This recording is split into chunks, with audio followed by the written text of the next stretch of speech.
Well, here we are, ladies and gentlemen, back with a video after over a year of nothing. And literally, while starting to write the script and checking how long it has been, I saw that my last video got over 5,000 views and a ton of positive comments. Jesus guys, thanks a lot. When I checked it last, I think there were like 150 views and 1 comment. So big thanks and sorry that I did not respond. But look, I made you some content. Sadly, the reason for my comeback is not a pleasant one. Of course, I'm talking about the latest Hunt update. However, before we get into the negative stuff, I just want to say that Hunt is my all-time favorite game. I love the clunky weapons, the well thought out compounds, the fact that you can just decide mid-fight that you want to be friends with the other hunters. I love the hearing part of it and that it's very important to listen, and I enjoy the fact that not everything is over in 30 seconds, if you know what I mean. I have played this game almost 2,000 hours over the last 4 years, and I still prefer it to playing other games, much to the despair of my friends that want to try new stuff. I don't want new stuff, I like Hunt. I bought DLCs, although I do not care about skins particularly much. As you can see, I'm Prestige 3, and I even bought 2 shirts. Not because they're all that nice, but because I wanted to support the game. And even if the game is a bit worse, as far as I see it, Hunt Showdown. You know, it's like pizza or particle accelerators, even the stinky one's still pretty good. With all that being said, I hope that it's clear that my criticism comes from a love of the game and the fear of it becoming more streamlined and less special. Now let's get a quick overview of the problems before we discuss them in more detail. First up, why you hate revive mechanic. Secondly, long distance bad. Third, unspecial ammo. Fourth, win peak. Fifth, bosses. And last and certainly least, user interface. One thing that I want to drill into all your heads beforehand. In order for a change to be solicited, it has to be good, not neutral. I hate it when a huge change comes along and the best defense for it is that it's not worse than before. It's not enough. It has to be better by a measurable margin. Otherwise, why change? Just to annoy your loyal player base? We need a reason for a change, and a good one at that. Not just change for the sake of change. Do the devs hate Necromancer and the revive mechanic? Certainly looks that way to me. Let me explain. Over the last few updates, more and more changes have come that make reviving harder and more painful. And with the new update, Necro got extremely nerfed. Now, before I tell you my opinion, I will make a sincere effort to steelman the other side. And if I miss something, please let me know. Having fusees and flare pistols burn hunters makes it simpler to burn an enemy mid-fight without having to go search for a lantern or needing a burning consumables, making it easier and faster to focus on the fight, or at least get rid of the downed hunter so we can move on. So this way you can have a quick fight, burn as soon as you get a kill and move on. The new burning times combined with the less time on the choke bomb make this even more efficient and saves time. Because now if you burn someone, you need to wait less than a minute instead of 2 or almost 3 before. The change to Necro was necessary because before, one hunter with Necro and the region shot could just revive his teammate over and over from a safe position without needing to risk any damage, which overall slows the game down. I hope this is a fair position for the changes. If you think something is missing, let me know. From what I can tell, this is pretty much what most people think is positive about the changes. And now let's go to what I think. Having a tool that can burn a downed hunter and even do that at the range takes away a lot from tactical gameplay, decision making, and weighing your options. Before, when you wanted to burn a downed hunter, you had to either bring a firebomb, generally not a great consumable, so quite a big sacrifice, or one of your team had to go search for a lantern, making your fighting force somewhat weaker. This meant that burning, especially during a fight, was always somewhat of a risk, and I think this is a good thing. One team is already down a hunter, so if the other team wants to permanently take out that guy, they have to make at least a small sacrifice. And if a mate of a burnt hunter didn't want to fight, well then burning was quite easy anyhow. So a small risk during a fight and a slight inconvenience if the enemies are hiding. Now, what about the burning times? They got changed by a factor of 2.5, from 125 seconds down to 50 seconds for 125 HP. Well, another grab into the toilet, as you would say in German, if you ask me. Once again, something that used to be nuanced with pros and cons to weigh became boring. Before, you had to make the decision between waiting till the burn is done or moving on to the next thing. If there was still a bounty somewhere else on the map, then not watching the burn in order to get to the bounty faster was a valid option. Anyhow, even if the hunter did not burn out fully, he he or she would die to almost anything after. Or if you had the bounty, you could just make sure the hunter burned long enough to not be a big danger, and then go and let the other team get out with what remains of their health chunks. Now there is no nuance. The burn is so fast that not doing it is just not a consideration anymore. A bigger issue than taking away variety in gameplay, however, comes from the fact that 50 seconds is just so little time in a game like Hunt. This is not Counter-Strike, this is not Fortnite or Combat Arms. This is a slower, more tactical game. Moves can be big and rotations can be slow. Sometimes you might be split from your teammate to cover an angle with no fast way to your team. Now with 50 seconds of burn time, other than sprinting directly to your team, choke bomb in hand, eating all the bullets you can find, there is no way of saving your mate. There is no more tactics. No choice other than to YOLO or go bro. Now onto Necro. What exactly is the problem of a hunter reviving his mates over and over again? If anything, it gets you, the others, tons of free kills. And there is a thing in Hunt already that counters Necro quite well. Traps. Easy as that. And as far as slowing down the game, does it? Because I really am not convinced. I would characterize a revive of any kind quite a big move on the Bayou chessboard. And before, you could make such a big move even at a risky time because you could just try again. Given that gamers generally do not want to die a lot, and that only have a few health chunks, usually one guy does not get necroed all that often. I would say that now that the cost or the risk of necro is so high, now it slows down the game. Because you will only use it when you're quite sure and not in a 50-50 situation. And even if you do risk it and it fails, you cannot try later. Once again, practically taking choice away and, say it with me, making the game less nuanced. As far as I can see, these changes will lead to teams sticking closer together and trying not to make any risky moves in order to not get downed, as the cost is so high now. When you compare this with 3 guys sort of loosely running around doing risky shenanigans for the fun of it, it sounds quite dull, wouldn't you say? There's no Shotgun meta. in bossing say. Now this chapter is not so much on pro shotgun as it is on anti-long range changes that have happened gradually over the last year or so. It started with less bullets for the sparks and some other guns. I can really not think of anyone ever complaining about the sparks. Then no extra ammo from crates when carrying 2 guns of the same ammo type. A nerf that was pretty much made to nerf the Mosin Aftermath, which, don't get me wrong, fair enough to nerf the After, but why do it in a way that severely impacts tons of other loadouts? Why do not make it just special ammo, like the Dolch? And for those of you that don't know, the Dolch used to be medium ammo, way back when. And on top of that came the new change with fixed ammo from crates, that is also less than it used to be, at least for most rifles. Now, truth be told, all this is still very much playable and generally fine. But is it better than before? I do not think so. Before, when I played, say, a Mosin, I had to think, do I want an uppercut to go with it, to have more ammo and be better at range? Or do I want, say, an Nagant officer to have a better short range option? Now the uppercut really is not a good option anymore, as you get no extra ammo back, so once again, less decision making needed for the players. If I played a Silenced Vitaly, questions were between bringing a Pax for more medium ammo and being extra annoying, or bringing a Saber. Why would I take the Pax now? And with recent changes, why the Saber for that matter, but that's later on. But now we have Bullet Drop. Why, you ask? Well, I don't know. Does anybody? For sure, Bullet Drop is a valid game mechanic, but why you would introduce it into a game years into its existence is beyond me. And I have seen no defense for it, rather than it's not worse than before. With which I do not agree, but beyond that, as discussed at the start, it needs to be better, not equal to be a good change. And anyhow, what does Bullet Drop do? It makes fighting at range harder. Do you see a pattern? Now, for all the people complaining about snipers will not be affected that much. As with the scope, it's much easier to control Bullet Drop compared to iron sights. So what are we nerfing? Normal ass guns. Why? But nerfing all the rifles is not enough for our distance hating devs. No. Now, let's talk shotguns. In my opinion, they got a massive buff. Special ammo.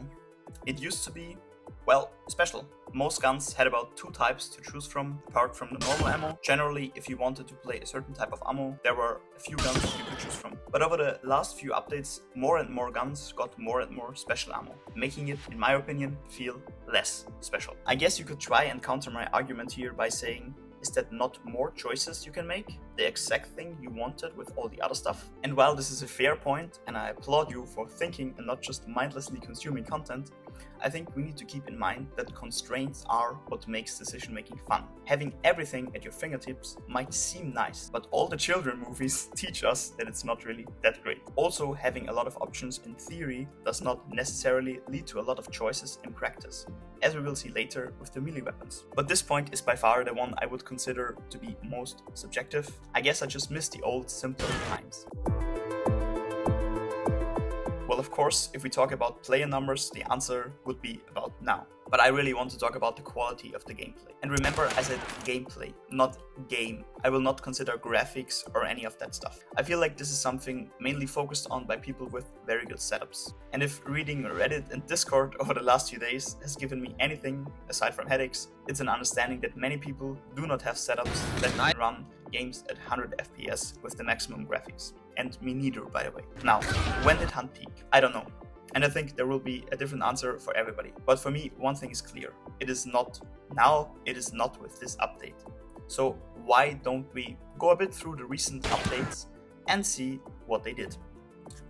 Okay, starting out with update 1.10, which is overall a nice update, I think. It introduced the Stalker Beetle, which was nice.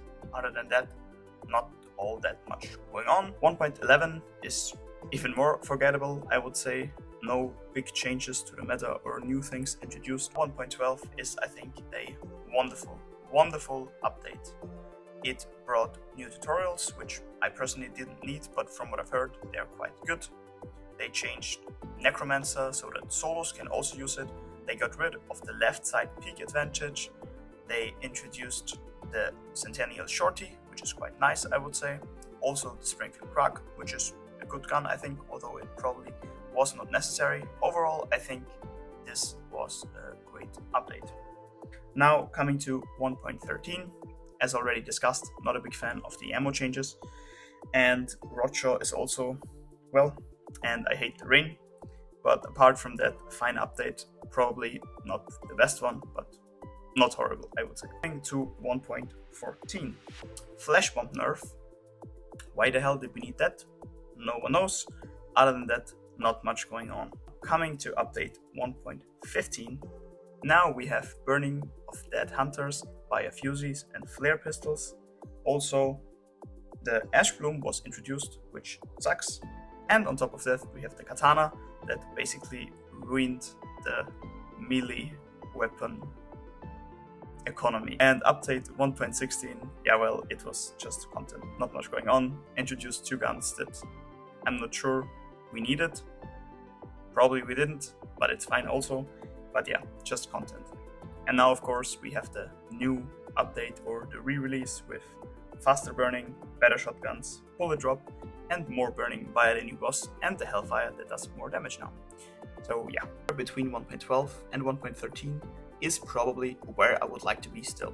Of course, that is just my opinion, and you're welcome to disagree, but I hope you can somewhat agree that some of the recent updates contain quite big balancing changes that are very one-sided. Shotguns and close quarter combat are buffed massively, not just with the directive buffs, or even with the nerf to distance fighting or the flash bomb, but also because in close quarters with your mates, burning is less of an issue. You do not need to necro as much as you are near anyhow, and most likely you do not need to revive as much as in close quarter situations like boss layer pushes and similar situations. Usually one team gets wiped out fully quite fast. Now onto a few other changes I want to address. First up, the new times of day. They were a neat experiment, but from all the guys I play with, apart from one who has worse hearing than an 80-year-old former DJ, everybody hates thunderstorms as well as Ash Bloom. Do we need them? I guess the devs would think yes, as they affect long-range fights much more than closer quarters, and also they affect hearing. The one thing that makes Hunt stand out, makes it special, different. But no, we do not want that. We want Hunt to be normal. Lastly for this segment, what are they doing with melee weapons? We have so many, and yet all you see is the katana. I think this is a clear case of having options, but one being so clearly superior to all the others that you could just have no options and the outcome would be the same. Just make some better and make them 2-slot again, and make others a bit worse and make it 1-slot. Sure, not all of them will see a lot of play, but if we see a saber, a bat, and a katana instead of just a katana, I would call that a win. Why did we reduce the spawn rates of world tools that much? And why do melee tools, other than the spear, now do so little damage to the bosses? Even if you do not find a big reason for why these changes are bad, you will not find any reason for why they are good. While the idea of a roaming boss has been out there for quite a while, in the summer of 2023, we finally got the first one, Rotjaw. And well, what can I say? As far as gameplay is considered, killing her as long as other players are alive and you do not necessarily need a banish is stupid. The fight is out in the open and in the water, making you a prime target. Also, she does quite a bit of damage and only gives you a small reward. What grinds my gears further is the fact that once she is underwater, there is no longer an entity. Like, what? Who thought this is a neat option? Not only is it annoying not to be able to shoot her while underwater, it is also very immersion breaking. Overall, Rotjaw is still okay, because you can just not go to her in most cases. And if you need the banish, or everybody is dead already, you can kill her. The question is that what we want? A boss that you ignore 95% of the time? And the new boss seems quite similar to me this far. Sure, he's not in the water, but now he burns your bars. Like, really fast. Out in the open. Does not seem like a good deal. Of course, now that he's new, everybody goes for him, just for the new content. But remember my words, once the new shiny thing syndrome is gone, he is not worth it. Also, why is he immune to poison? For that matter, why are emulators? Do we hate poison just as much as we hate reviving now? Makes no sense to me. Emulators not in any way. And as far as the new chunky fireboy, I get that they don't want him to get absolutely destroyed by poison, but why not just make him a bit more resistant instead of immune? He is already immune to fire. Is that not enough?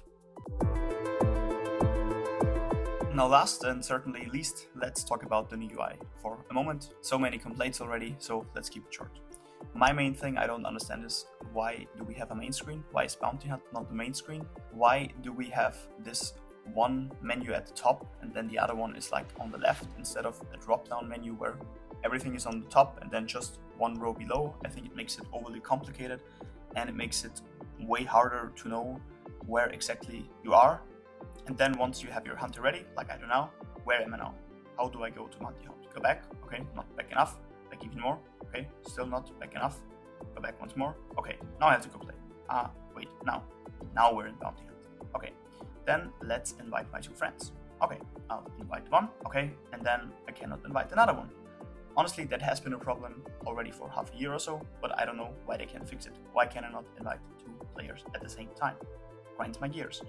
And then where do I see my teammates loadout? Yeah, I have to go here. Back in the day, you just popped it up. And also, as you can see here, it doesn't even work all the time. I cannot see the equipment of my mate. Another thing that is really quite a downgrade is the new death screen. Now, let's commit Sudoku here and then look at it. The back to menu and the spectate partner button are right next to each other, which I think is a stupid idea. And also, if you want to see damage history, you have to click somewhere now. Now compare this to the old death screen, where back to menu and the spectate partner were not next to each other, and also the damage history is just here, clear as day without clicking anywhere. In-game, also, it's much more complicated to see my teammates loadout. Back in the day, it was just escape. Now I have to go escape and click my team. Why this is the way, I don't know. And also, here you can see it says I have a label, but I do not have a label. So apparently it doesn't update in-game. But yeah, that's pretty much all the complaints for the UI, as I really do not want to spend more time on it. To finish this critique video, just once again, I love this game. And if I would make a video on the things I love in Hunt, it would be 10 times as long as this. I just love it a bit less now than I did a year ago. And by the direction it is going, I get the feeling I will love it even less in a year. So I just want to articulate my points as to maybe stop some of the madness. Thanks for watching, everybody, and eat your vegetables.